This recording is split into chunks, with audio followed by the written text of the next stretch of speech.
Secret Shanta. గట్టు ఇంకా చింకి హాయిగా సోఫాలో కూర్చుని పాప్కార్న్ తింటూ టీవీలో వాళ్ళ ఫేవరెట్ షో చూస్తూ ఉంటారు. అప్పుడే డోర్ బెల్ మోగుతుంది. తెరచి చూస్తే వాళ్ళ స్నేహితులు లోపలికి వస్తారు. గుడ్డి, హరి ఇంకా బంటి. ఓయ్ గట్టు చింకి, క్రిస్మస్ రాబోతుంది. ఈసారి మనం ఏదైనా కొత్తగా చేద్దామా? ఇంతవరకు ఎప్పుడూ చెయ్యంది ఏదైనా. డిస్కషన్ మొదలవుతుంది. అప్పుడే ఇంకొకరి శబ్దం వినబడుతుంది. ఇంట్లో ఎవరైనా ఉన్నారా? అరే, ఈ గొంతు మాంటిది. అతనికి ఎలా తెలిసింది? ఇది మాంటి గొంతు. అసలు వాడికి ఎలా తెలుస్తుంది మనందరం కూడా ఇక్కడ ఉన్నామని? ఆంటీ, అమ్మ మీకోసం పచ్చడి పంపించింది. ఓ థ్యాంక్ యూ బేటా. సరే, నువ్విప్పుడే ఇక్కడ కూర్చో, నేను వస్తాను. అమ్మ లోపలికి వెళ్తుంది. మాంతి కూడా పిల్లల దగ్గరికి వెళ్ళి ప్లాన్లో పాల్గొంటాడు. ఇప్పుడు ఈ ప్లాన్లో మీతో పాటు నేను కూడా జాయిన్ అవుతాను. అవునవును, తప్పకుండా. నువ్వు లేకపోతే మా పరిస్థితి ఏమవుతుందో. పిల్లలందరూ రౌండ్గా కూర్చుని క్రిస్మస్ ఐడియా గురించి ఆలోచిస్తూ ఉంటారు. గైస్, ఒక అద్భుతమైన ఐడియా. ఈసారి సీక్రెట్ శాంటా ఆడితే ఎలా ఉంటుంది? సీక్రెట్ శాంటానా అంటే? హా, ఎక్స్ప్లెయిన్ చెయ్యి. అంటే మనందరము చిట్స్ వేద్దాము. అందరి దగ్గరికి ఒక్కొక్కరి పేరు అయితే వస్తుంది. ఎవరి దగ్గర అయితే ఒక పేరు వస్తుందో వాళ్ళు మిగిలిన వాళ్ళకి గిఫ్ట్ ఇవ్వాలి. కానీ ఎవరనేది చెప్పకూడదు. వాళ్ళకి ఎవరి పేరు వచ్చిందనేది అస్సలు చెప్పకూడదు. ఎలా ఉంటుంది? ఓహో, మిస్టరీ గేమ్. ఇందులో అయితే చాలా మజా వస్తుంది. నాకు వింటుంటే చాలా ఎక్సైటింగ్ గా ఉంది. ఐడియా చాలా బాగుంది. చింకి ఒక పెద్ద గ్లాస్ జార్ తెస్తుంది. చూడండి, ఇప్పుడు అందరి పేర్లు ఉన్న చిట్ ఈ జార్ లో ఉన్నాయి. ఒక్కొక్కరుగా చిట్ బయటికి తీయండి. కానీ గుర్తుపెట్టుకోండి, ఎవరు ఎవరికి చిట్ చూపించకూడదు. పిల్లలందరూ అలానే చేస్తారు. ఒక్కొక్కరు ఒక్కొక్క చిట్ తీసుకుంటారు. అది తీసుకున్న వెంటనే పిల్లలందరి మొహంలో కన్ఫ్యూజన్, ఎగ్జైట్మెంట్, టెన్షన్ ఇంకా ఆలోచనలు మొదలవుతాయి. అందరూ చాలా ఎగ్జైటింగ్ గా ఆలోచిస్తూ ఉంటారు. కానీ గట్టు మాత్రం అతనికి వచ్చిన చిట్ చూసి ఆశ్చర్యపోతాడు. నాకేంటి ఈ పేరు వచ్చింది? ఇప్పుడు అందరికీ ముఖ్యమైన సమస్య ఏంటి అంటే గిఫ్ట్ ఇవ్వడం. అప్పుడే నాన్న ఆఫీస్ నుండి ఇంటికి వస్తాడు. ఏంటి విషయం? ఇవాళ పిల్లలందరూ కూడా ఇక్కడే ఉన్నట్టున్నారు. ఏదో పెద్ద ప్లానే చేస్తూ ఉన్నట్టున్నారు. హా నానా, ఈసారి మేమందరం క్రిస్మస్ పార్టీకి ఎప్పటికన్నా చాలా ఎక్సైటింగ్ గా ఉండేలా చూసుకోవాలనుకున్నాము. వావ్, ఇది చాలా బాగుంది. అయితే మీరందరూ ఏం చేయబోతున్నారు? చింకీ, గట్టుతో పాటు మిగతా పిల్లలందరూ ఎగ్జైటింగ్ గా నాన్నకి సీక్రెట్ శాంటా గురించి చెప్తారు. అది విన్న తర్వాత నాన్న కూడా చాలా ఎగ్జైట్ అవుతారు. వావ్ పిల్లలు, ఇదైతే చాలా మంచి ఐడియా. మాంటీ, నువ్వైతే చాలా మంచి ఐడియా ఇచ్చావు వీళ్ళకి. కానీ పిల్లలు, మీరందరూ గిఫ్ట్ ఎక్కడ దాచిపెడతారు? అవును, మనందరం దాన్ని ఆలోచించడం లేదు. మనం గిఫ్ట్లు ఎక్కడ దాచిపెట్టాలి? ఏం పర్వాలేదు, ఆ విషయం నాకు వదిలేయండి, నేను చూసుకుంటాను. మనం ఒక పెద్ద గిఫ్ట్ బాక్స్ తెచ్చి చెట్టు కింద పెడదాము. సాయంత్రం పిల్లలు మీరందరూ ఆడుకుని వచ్చిన తర్వాత ఆ గిఫ్ట్ బాక్స్ లో వాటిని ఇవ్వండి. ఏంటి, కేవలం సాయంత్రం వరకే మాకు సమయం ఉందా? పదండి, మనందరం ఇంకా గిఫ్ట్ గురించి ఆలోచించనే లేదు. పిల్లలందరూ వాళ్ళ ఫ్రెండ్స్ కి గిఫ్ట్ ఇవ్వడానికి వెళ్లిపోయి ఆలోచిస్తుంటారు. కానీ గట్టు మాత్రం అక్కడే నిలబడిపోతాడు. అతను ఏదో ఆలోచిస్తూ ఉంటాడు. నేను గిఫ్ట్ కోసం పెద్దగా ఎక్కువగా ఏమీ ఆలోచించాల్సిన అవసరం లేదు. ఏదో ఒకటి ఇచ్చేస్తాను.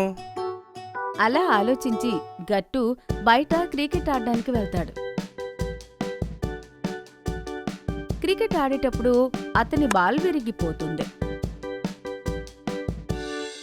ఓ నో, నా బాల్ అయితే పగిలిపోయింది. నాన్న ఇప్పుడే కొనిచ్చాడు. ఓహో, ఇప్పుడు నేనేం చేయాలి? గట్టు అతని విరిగిపోయిన బాల్ చూసి బాధపడుతూ ఉంటాడు. కానీ అప్పుడే అతనికి ఒక ఆలోచన వస్తుంది. అలానే నవ్వు కూడా వస్తుంది. వావ్, నా ఐడియా ఎంత బాగుంది. ఈ బాల్ పగిలిపోయినా కానీ సర్ప్రైజింగ్ గిఫ్ట్ అవుతుంది భలేగా. గట్టు త్వరగా చింకీ దగ్గర నుండి కొన్ని పేపర్స్ తీసుకుని విరిగిపోయిన బాల్కి ప్యాకింగ్ చేస్తూ నవ్వుతూ ఇలా అంటాడు. వావ్, నా ప్యాకింగ్ ఎంత బాగుంది.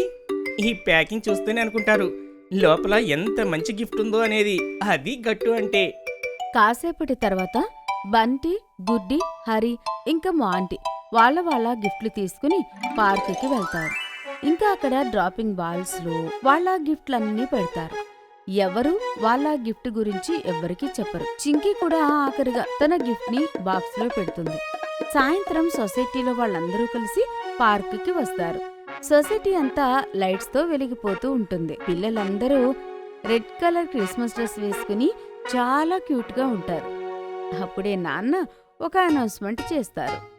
పదండి పిల్లలు, మీ పిల్లలందరూ కష్టపడి మీ ఫ్రెండ్స్ కోసం ఎంతో కష్టంగా చాలా గిఫ్ట్స్ కొనుక్కొని తీసుకొచ్చారు.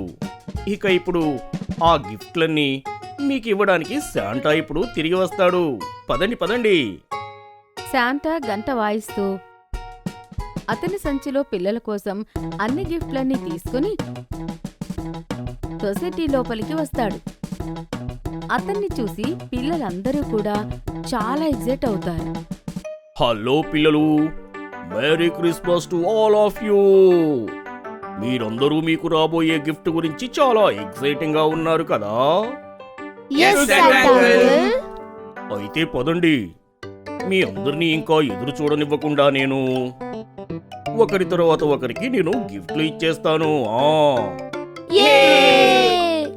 అందరికన్నా ముందు అందమైన పాప మన గుడ్డీకి. గుడ్డి ఎగ్జైటింగ్ గా శాంటా దగ్గరికి వెళ్లి తన గిఫ్ట్ తీసుకుంటుంది. దాన్ని తెరిచి అక్కడే చూస్తుంది. అందులో ఒక అందమైన డాల్ సెట్ ఉంటుంది. అది చూసి గుడ్డి ఫేస్ మీద ఒక మంచి స్మైల్ వస్తుంది. ఇంకా తను నవ్వుతూ ఉంటుంది. నెక్స్ట్ గిఫ్ట్ బంటీకి. బంటి గిఫ్ట్ తీసుకుంటాడు. అందులో డ్రాయింగ్ బుక్ ఇంకా ఆయిల్ పెయింటర్ సెట్ ఉంటుంది. ఆ తర్వాత శాంటా హరికి గిఫ్ట్ ఇస్తాడు. హరి కూడా అతనికి వచ్చిన కామిక్ బుక్ చూసి చాలా ఎగ్జైటింగ్ గా గంతులు వేస్తాడు. ఆ తర్వాత చింకీ వంతు వస్తుంది. చింకీకి హ్యాండ్ మేడ్ తో ఒక అందమైన బ్రాస్లెట్ వస్తుంది. Thank you, my dear secret Santa. This gift is beautiful. ఆ తర్వాత గట్టు వంతు వస్తుంది. అందులో క్యాప్ మీద క్రికెట్ ఛాంపియన్ గట్టు అని రాసి ఉంటుంది. ఇంకా పక్కనే ఒక మంచి క్రికెట్ బాల్ కూడా ఉంటుంది. లాస్ట్ గిఫ్ట్ మిగిలి ఉంది మాంటీకి. రా మాంటీ, నీ గిఫ్ట్ ను తీసుకుని వెళ్ళిపో. మాంటీ గిఫ్ట్ బాక్స్ తెరిచి చూసేసరికి అతని ఫేస్ లో ఒక స్మైల్ మాయమైపోతుంది. గిఫ్ట్ బాక్స్ అయితే చాలా అద్భుతంగా ఉంటుంది. కానీ లోపల మాత్రం విరిగిపోయిన బాల్ ఉంటుంది. అది చూసి అతను బాధపడతాడు. ఏం పర్వాలేదు మాంటీ, గిఫ్ట్ ఏదైనా గిఫ్టే కదా. శాంతా మాంటీని హ్యాపీ చేయడానికి ఒక చాక్లెట్ ఇంకా కేక్ కూడా ఇస్తాడు. కానీ మాంటీ మాత్రం బాధపడుతూ ఉంటాడు. అప్పుడు పిల్లలందరూ వాళ్లకు క్రిస్మస్ గిఫ్ట్ తీసుకుని హ్యాపీగా సెలబ్రేట్ చేసుకుంటూ ఉంటారు. కానీ మాంటీ మాత్రం సైడ్లో కూర్చుంటాడు. అతను చాలా బాధపడుతూ ఉండడం చూసి గట్టుకి బాధ అనిపించింది. మాంటీ, నువ్వెందుకు బాధపడుతున్నావు? నీ పగిలిపోయిన బాల్ని పక్కన పడేసి నా బాల్ తీసుకో నువ్వు. ఎందుకంటే నాకు డబుల్ గిఫ్ట్లు వచ్చాయి కదా. లేదు లేదు గట్టు, నీ బాల్ నీకోసమే తీసుకున్నాను. దీంతో నువ్వు ఇంకా బాగా బౌలింగ్ చేయొచ్చు. ఏంటి, నా సీక్రెట్స్ అంటా నువ్వా? ఆ మాట విన్న తర్వాత గట్టుకి ఇంకా బాధగా అనిపిస్తుంది. మాంటీ నా కోసం ఇంత మంచి గిఫ్ట్ తీసుకుని వచ్చాడు, కానీ నేను అతనికి ఏమీ ఇవ్వలేదు. మరుసటి రోజు గట్టు డిసైడ్ అవుతాడు అతని కొత్త బ్యాట్ మాంటీకి ఇవ్వాలి అని. అతను ఆ బ్యాట్ బాగా ప్యాక్ చేసి మాంటీ దగ్గరికి వెళ్ళి, హాయ్, ఐఎమ్ సారీ మాంటీ, నేను నీ సీక్రెట్స్ అంటాను.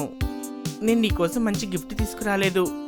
ఇదిగో తీసుకో కొత్త బ్యాట్, నా దగ్గర ఉంది కొత్త బాల్ కూడా. అలా అయితే నడువు గట్టు, నువ్వు నాతో పాటు క్రికెట్ ఆడదు గాని. ఆ తర్వాత పిల్లలు ఒకరినొకరు కౌగిలించుకొని హాయిగా నవ్వుకుంటూ క్రికెట్ ఆడుకుంటారు. మీకు ఈ వీడియో నచ్చినట్లయితే లైక్ చేయండి, షేర్ చేయండి, కామెంట్ చేయండి మరియు సబ్స్క్రైబ్ చేయండి.